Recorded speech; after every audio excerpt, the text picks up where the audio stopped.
The port in Banjul will remain in its current size due to lack of funding. National Assembly members wondered on Wednesday what might be wrong with the government. The port's expansion project, in the response of the Ministers of Works, Transport and Infrastructure, is reliant on external funding, which remains a big challenge at the moment. Details in this report. The implementation of the port's expansion project was expected to come from the EU pledge of about $1.7 billion, but this target fell far off the line. As the Minister Lamin Job explained, the West African state is now compelled to explore other alternatives.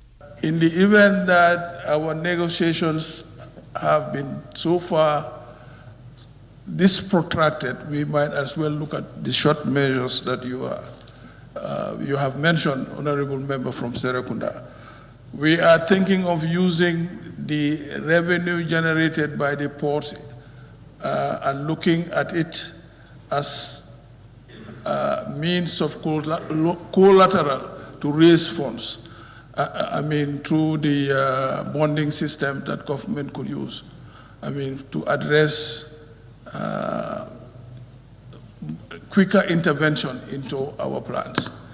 The withholding on the pledges for development funding by partners like the European Union was expressed in a number of unbearable conditions for the Gambia. The main one is your debt to GDP ratio. That one, is monitored by IMF, World Bank, and they advise all donors, no, don't go there because this country, their debt to GDP is not good. That's the main one. But aside that, there are other conditions that they impose. Like you have to submit an ESI, that is environment impact study. They ask that.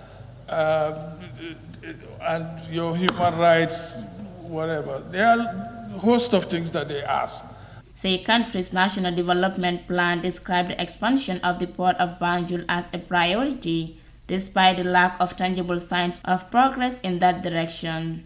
The Gambia Ports Authority, however, released a tender for the expansion project, with a contract selection process that was expected to complete last year. Reporting for iAfrica News, I am DCC.